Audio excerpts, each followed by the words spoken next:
Only 24% of experts are picking the Rams to beat the Eagles on Sunday. I'm going to tell you how the Rams can prove those experts wrong. That's coming up next on Locked On Rams.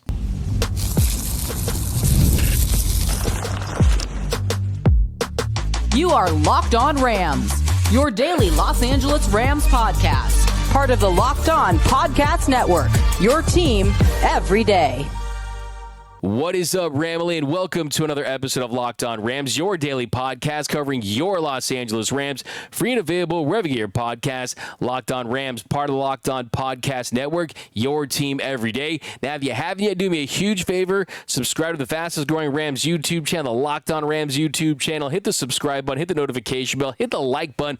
Also, drop your score predictions for Sunday's game against the Eagles. Division round matchup in Philly. Could be snowing a lot. We'll talk about that. Also, who's your biggest X factor for the Rams on offense and defense? My name is Doug McCain. You can follow me on X and Instagram at DMac_LA. I've been covering LA sports for over a decade, 24/7 sports, as SI, Bleacher Report, Dodgers Nation. Also do NFL radio for Westwood One. Today I am flying solo.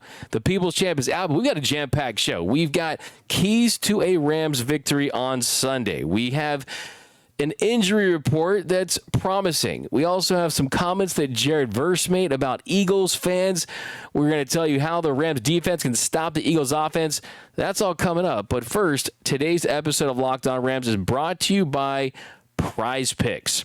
Go to prizepicks.com/LockedOnNFL and use code all lowercase LockedOnNFL to win $50 instantly when you play $5. Okay, so first thing, let's talk some injuries, get you up to speed.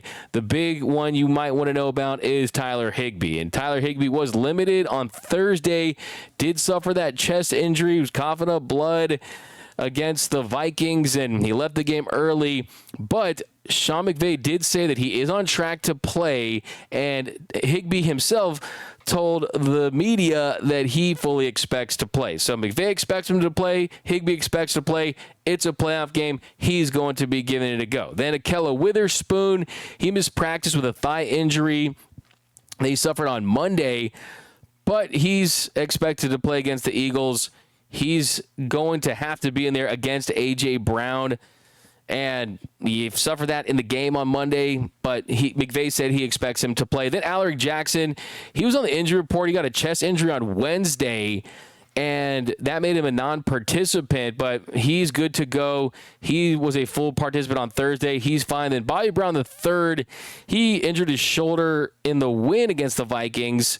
He was on the DNP for both days to start the practice week, but McVay said that he expects him to play on Sunday, so they're going to need him to stop Saquon Barkley. So all good news on the injury front. Everyone's going to be in there this time of year. Guys are playing through stuff, and look, everyone's going to be giving it a go. It's all hands on deck against the Eagles on the road. Now, next thing I want to talk about before we get into our 5 keys to a Rams victory and start looking at the defense is a lot was made today about some comments that Jared Verse made about Eagles fans. He told the LA Times on Thursday, quote, "I hate Eagles fans. They're so annoying. I hate Eagles fans. When I see that green and white, I hate it. I actually get upset. Like, I actually get hot." So clearly that is going to play a factor on Sunday because they're probably going to be making some noise, but I love this. I know some people out there saying, oh, why are you giving Eagles fans even more of a reason to go out there and make a ton of noise and be as loud as possible? They're going to do that anyway. It's a playoff game. And look, it's not like he has the ball in his hand, he's the quarterback or the receiver or anything like that, right? I mean, he's a defensive player. And look, Philly fan is going to be Philly fan no matter what. You saw what they did a couple years ago after they won the Super Bowl, right? I mean, Philly fan is a rare breed. And I will just say they're a very passionate bunch. Every fan base has their good apples, their bad apples. They love their team. And for me, I don't have any issue with this at all whatsoever. He says that when he sees the green and white, he hates it. I just hope when he sees the green and white, he sees red, like a bull. And he produces like we've seen him produce this season. He's getting pressure and he's doing all the great things he does on the field, like the 57-yard scoop and score, somersaulting in the end zone. So no issue with this at all whatsoever. Talk that talk, Jared Verse. Now, let's get into these reasons why I think the Rams can win on Sunday. What the Rams need to do to pull off the upset. The first reason to be confident is you've got Matthew Stafford. You have a quarterback that is coming off a very strong outing against the Vikings, a very strong performance, and a quarterback that plays his best ball this time of year, especially with the Los Angeles Rams. He has played 6 playoff games for this franchise. He's 5-1 in those games. The one loss was in overtime by 1 point on the road against the Detroit Lions. He also has been consistently productive in these games. He's thrown for at least 2 touchdown passes in all 6 Rams playoff games. He has 13 touchdowns to just 3 interceptions. And you just look at, like I said, his production and his success this late in the season. He has been 19-3 in December, January, and February since the start of the 2021 season. That is the best record of any quarterback in the National Football League in that span. So you have an elite quarterback, you have a chance. Another thing I like about Stafford in this game is he has experience not only playing in inclement weather, playing in playoff games, but playing in snow specifically. There's supposed to be 1 inch of snow on Sunday. And back in 2013, Stafford played in Philly, and there was 8 inches of snow. So he could handle 1 inch of snow. He played 8 inches of snow. Yes, he did lose that game 34-20, but they were up 14-0 at one point. The defense led up. He did fumble 5 times, but only lost one of those fumbles, so that's something to look for. But it's Matthew Stafford in a big game. I like my chances with him under center. Now, the second thing that you have to love if you're a Rams fan, and the second biggest reason why I think they have a decent chance of winning this one, is their head coach is Sean McVey. And Sean McVey is an absolute winner on every level, right? He's taken veteran teams to Super Bowls and won them. He's taken young teams that were supposed to finish last in their division to surprising playoff appearances. Winners win, and he's been able to do that, instilling a culture with the Rams where you can overcome injuries, you can overcome inexperience, you can go out there and make the right hires by bringing in Chris Shula, whose defense has looked fantastic. So I think the big subplot there is McVay versus Vic Fangio, and just overcoming that and not getting too impacted by anything he's seeing. And you want to make changes quickly. I think one of the things about McVay, if you're going to improve on something, it's in-game adjustments. Does he stubbornly stay with something, or do you change personnel, change a different look? I think that he will, going against Vic Fangio this time around. And I also love the game plan he put together against the Vikings. And I think you combine those things, you got the advantage with the head coach. I think you got the advantage with the quarterback. So you feel good right there, just because those are the 2 most important ingredients to winning in the playoffs. And now the third thing I like is I like the fact that the Eagles offense didn't look great against the Green Bay Packers in their wild card round win. You had A.J. Brown reading self-help books on the sideline. You had Saquon Barkley, 25 carries for 119 yards. Really, if it weren't for Saquon Barkley, do they win that game? Jalen Hurts, he completed 13 of 21 passes for 131 yards and 2 touchdowns, but only 1 completion on 3 targets for 10 yards to A.J. Brown. I mean, A.J. Brown's out there reading self-help books. Next book he needs to read is Chicken Soup for the Lonely Wide Receiver, and I think that they just have not clicked. They have not figured out a way in the last week to say, you know what, we're in the playoffs and we're going to peak at the right time. So maybe if you're the Rams, you can find a way to get a lead. And if you can find a way to get a lead, then you put Jalen Hurts in a situation where he has to win the game with his arms and not his legs. That, to me, is right at the top for ways that the Rams can win. The recipe for success: make Jalen Hurts have to be with his arms. And it's a game that is going to have some snow. Can he handle it? We know that Matthew Stafford's been around the block. He's been in a lot of situations. So that's a major, major key for me. Put the ball in Hurts' hands. And I think that this Philadelphia team is beatable even on the road. But coming up next, more reasons why I like the Rams to win this one. Also, we're going to take a deep dive on the defensive side of the football. How can the Rams stop this Eagles offense? That's coming up next on Locked On Rams. It's playoff time, and if you're like me, you want to make the most of these final weeks of football action. That's where Prize Picks comes in. If you love football and you want to win real money while watching the games, Prize Picks is the place for you. It's the best way to turn your sports opinions into cash with daily fantasy player projections. With Prize Picks, you simply pick more or less on player stats like total passing yards or rushing touchdowns, and for a shot to win up to 1,000 times your money.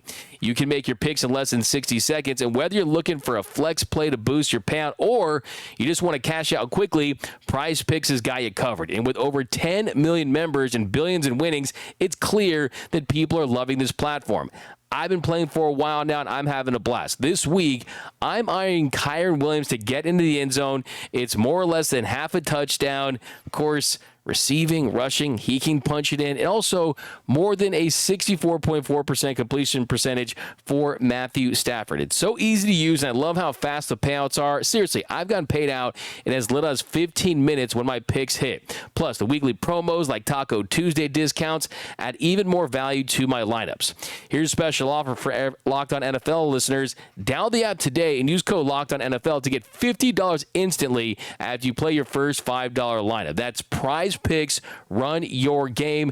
Download the app today and use code Locked On NFL to get $50 instantly after you play your first $5 lineup. Prize Picks. Run your game. Welcome back to Locked On Rams. Thank you for making Locked On Rams your first listen every single weekday. Free and available wherever you get your podcasts. Locked On Rams, part of Locked On Podcast Network, your team every day. Also, a special shout out to those every listeners out there watching and listening to every episode of Locked On Rams. Cannot thank you enough. Monday through Friday, sometimes on the weekends. You guys are what make this show go. Also, if you're new to the channel, which is expected, if you're new to the pod, it's expected. The Rams in the playoffs. You get new eyeballs, new listeners. Hit the subscribe button. Also on YouTube, hit the notification bell, and you're going to be locked in with your Los Angeles Rams all year round. But here in our second segment, we'll pick it up. Things I like. Reasons why the Rams can beat the Eagles. Now, this one might come as a surprise, but if you were going to throw the football, I do like the Rams receivers in this one. And that may come as a surprise because Cooper Kupp has not had a lot of success of late. Demarcus Robinson hasn't had too many opportunities of late. But if you go back to the last time these two teams matched up, Cooper Kupp had a really good game. Cooper Kupp caught 8 passes, and he looked totally different. He caught 8 passes for 6 yards, had a touchdown, going up against Sidney Brown. And then you look at Puka Nacua, he was matched up with Darius Slay early on. He had 3 catches for 29 yards before Darius Slay left the game with a concussion. Also caught another 3 passes for 30 yards against Cooper DeJean when he's lined up in the slot. So, yes, this is a talented Eagles secondary, Cooper DeJean. You got Darius Slay, Quinyon Mitchell. You got C.J. Gardner-Johnson, Reed Blankenship. There is certainly talent there, but I think this Rams passing game, especially with Tyler Higbee back in the fold and Matthew Stafford, knowing that, hey, let's flip the switch. Let's do this. This is the time. This is winning season. I do think that you're going to get a surprisingly more impressive performance than you were expected from this Rams receiving core because of these matchups. And now the last thing that I really like, and we'll do some more later, the Rams have shown this ability to generate pressure, and it's from a lot of different areas. You can do it from your front 4. 8 of their 9 sacks against the Vikings were with their front 4. You can also have those delayed blitzes. You can get it from guys off the edge. You can send a safety. You have a lot of different ways to get to the quarterback. In the past, it was really, okay, let's triple team Aaron Donald. Aaron Donald's that guy. Now it's a little different. You got Kobe Turner, the conductor, making moves. You got Braden Fisk and Byron Young. You have Jared Verse. You got blitzes. You can use defensive backs and linebackers. I mean, Chris Shula has been extremely creative, and look at that game plan against the Vikings. I mean, that was an absolute dominating performance, and that game was over by the half. So I think it's really important that you get that pressure and you find a way to get to Jalen Hurts, and you got to get in that head. You got to make him think a little bit, and when he puts in the air, then this team can be vulnerable. And look, there's no doubt about it. I mean, the Eagles, they have one of, not the best offensive lines in the National Football League. Jordan Mailata, Lane Johnson, these tackle combinations, if you're ranking them, that's right at the top. But this Rams defense is playing with a ton of confidence. The schemes that we've seen from Chris Shula and the fact that they kind of know what they're getting into. They know what they're getting into with this Eagles defense. And that really is, if you're going to list out kind of the matchups from position groups and what can determine this game, can the Rams defense handle the Eagles offensive line? Because that offensive line is massive. They are all big hog mollies up front. They all average over 330 pounds on the line. They're athletic. For the third consecutive season, PFF has them ranked as the number one offensive line in the National Football League. And we saw in Week 12, when the Eagles beat the Rams 37-20, it was the run game that really made that Rams defense look outmatched in that one. You had 314 rushing yards. Now, since that game, Rams defense has improved, but you're talking about a Philly team that's looking at just under 5 yards per carry at 4.9 and 179.3 yards per game. And that's with Saquon Barkley. And Saquon Barkley, what you need to do is limit the explosive plays. Saquon Barkley is a guy that can light up the scoreboard, and just like that, you're down 14-0 and your defense is completely demoralized and you're huffing and puffing and that Eagles crowd is going crazy. He has 17 explosive carries of 20 or more yards this season. He has 2 touchdown runs of 70-plus yards this season. So you have to make sure you're tackling in space and you're getting pressure up front and you're penetrating that offensive line and finding ways to get in that backfield. It's easier said than done, but I think one thing that you shouldn't do is go back and watch Week 12 and also watch Week 8 against the Vikings, and you're seeing differences with this Rams defense since then. Week 12, when the Rams lost to this Eagles team, really was one of their worst losses of the season as far as how much they looked outmatched there on the field. You're looking at, since that game, the Rams are giving up 104.1 yards per game. Chris Shula has made adjustments. And what has changed? Well, one, he likes to go with his safety unit in a big nickel and in dime formations. And that really has been a big difference maker, because one of the strengths of this defense is the safety play. I think Quentin Lake is someone that could be an all-pro one day. And he's got the DNA, UCLA guy. He's got a ton of talent. Cameron Kitchens. I mean, you're seeing a lot of these Rams safeties play a versatile style that helps them win and really cleans up any deficiencies they have. Now, kind of getting back to this big dime. Now, standard nickel sets that, they feature 5 men in coverage and you replace a third corner with the linebacker or even a defensive lineman with 2 safeties. In dime and big dime, you got 6 guys in coverage with 4 corners and 2 safeties. With big dime, those numbers flip and you have enough guys in coverage, but you also have the safeties that are better tacklers and you're just more equipped to stop the running game. So this defense has shifted to a style that's going to allow them to have more success against this Eagles team. The Rams and Bills, they ran the most dime personnel in the first week of the playoffs. 86% of the time against the Vikings, the Rams were nickel and dime snaps. I mean, that is a big number. Now, and I don't think the Rams are going to make too many changes to that. I mean, you got to kind of go with gotcha here. And in Philly, they're just one of these teams that it's not this big secret how they run their offense. I mean, they are going to go with the read option offense. They're going to go with power and power blocking schemes. You're not going to see a ton of motion. You're not going to see shifting and pre-snap movement, all that kind of stuff. It's pretty simple. They're going to use the read option so they can try to get that numbers advantage and get more blockers than you have, right? That's what they want to do. Get downhill. You'll see it in action. You'll see Jalen Hurts. He's mostly going to be in that shotgun. He's going to make his reads. If he sees the edge crashing down, he's going to keep it. And he's going to try to get outside the tackle and try to get yards on the ground. If he sees the defense just playing straight up, he's going to go and hand the ball off. I mean, he's just making reads, and that's why you're going to see a lot of plays that almost feel like they're draws and delayed handoffs because he's trying to make those reads. One thing that's a similarity between these two teams is you're going to see them use those wham blocks that the Rams like to do, where the tight end pulls across the line of scrimmage to kick out a defensive lineman on the outside shoulder. Basically, you free up an offensive lineman to block at the second level, and that's what they like to do. You want to get these offensive linemen to the second level of the defense. That's what the Eagles are great at, and you're going to see those pulls and those traps and things like that. So really the key there is you need to find a way to get penetration and make those reads on the traps and find a way to kind of identify what they're doing early. And that's really the number one thing, because their passing game, you're going to see tons of short and mid-range passes, right? Their run game, they kind of make it to where you really can't go with too high safeties and just fall into umbrella coverage, because they need to throw more guys towards the line of scrimmage to try to stop this run game.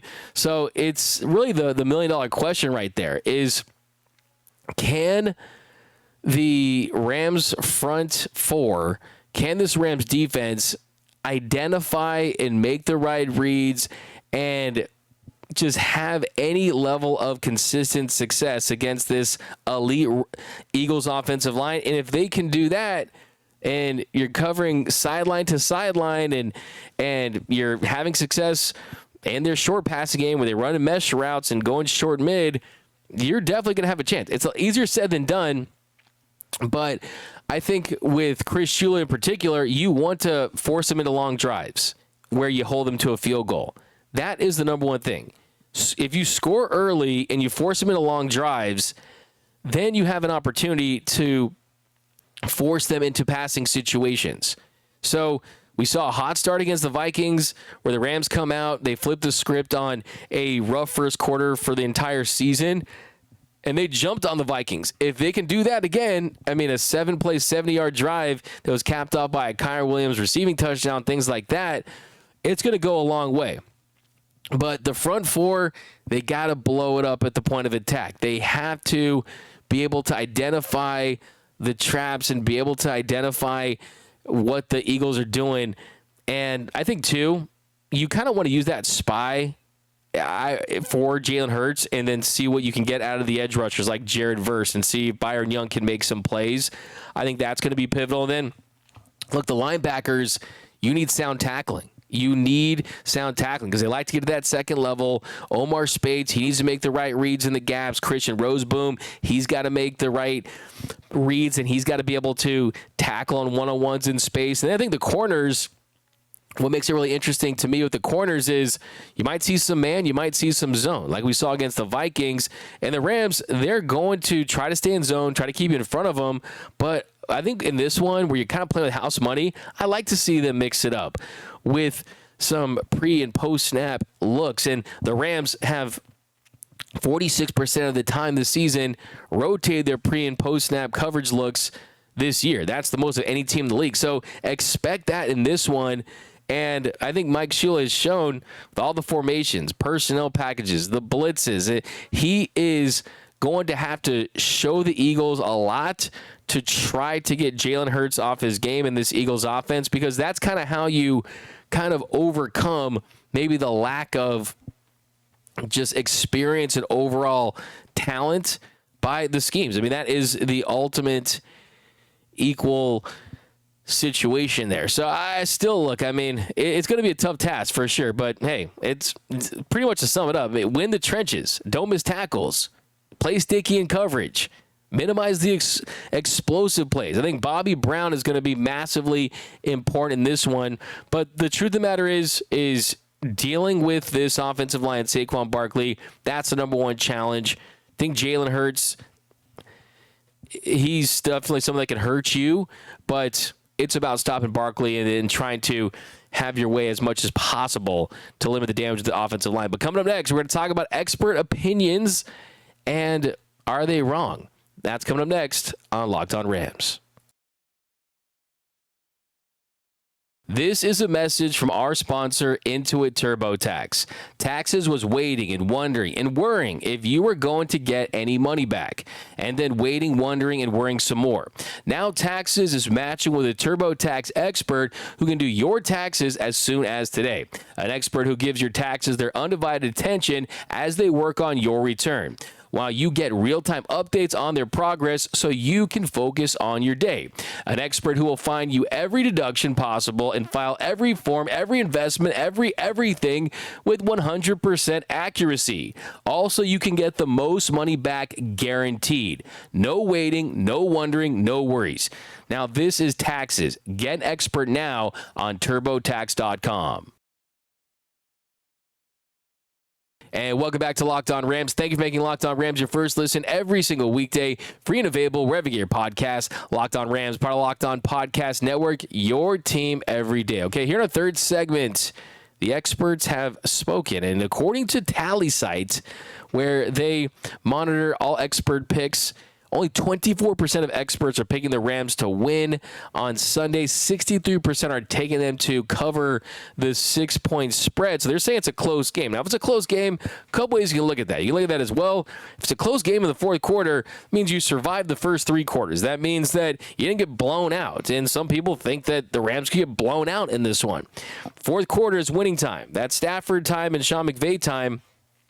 So there's pressure on the Eagles. I mean, we talk about their fan base. At that point, are they throwing batteries at their team because they want a bigger lead or they're losing or something? So I think that the closer this game gets in the fourth quarter, I really do like the Rams with their experience at the most important positions. Now, it's a game that the Eagles did win in Week 12, 37-20, and they were 3-point favorites, so they covered massively. But that game went over at 48.5. So this one, it's a tough putt. It's a tough putt to say, oh, the Rams are going to win. But the closer we get to game time, the more confident that I get. Because there's something about this Rams team. There's something about Sean McVay and Matthew Stafford. There's something about, I think, the Eagles, too. I mean, if we're just doing an overall vibes check, yeah, the Eagles are extremely talented. Yeah, the Eagles have a ferocious offensive line. But guys like Jared Verse are popping off and saying that they hate Eagles fans and he doesn't care, right? You got a Rams team that's really playing for the city at this point and everything we've gone through here in Los Angeles with the fires, and that's something that's so meaningful to them. So I do think the Rams season is going to end. I do, but I don't think it's going to be Sunday. I think the Rams find a way to pull off the upset in Philadelphia, and they win by a final score of 24-21. And then the Rams advance to the NFC Championship. What am I supposed to do? I got to pick the Rams in this one, okay? So my heart's telling me one thing, my head's telling me something, but look, this is a Rams team that has proven the doubters wrong all season long. Just got to do it one more time, and then you could potentially set up a showdown in Detroit.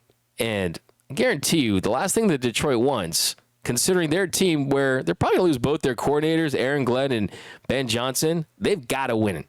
Last thing they would want would be Matthew Stafford ending their dream Super Bowl season. So I'm trying to LeVar Ball level manifest this just to get that matchup. But that's going to do it for this episode of Locked On Rams. My name is Doug McCain. You can follow me at X and Instagram at DMAC_LA. And until next time, whose house? It's Locked On Rams house.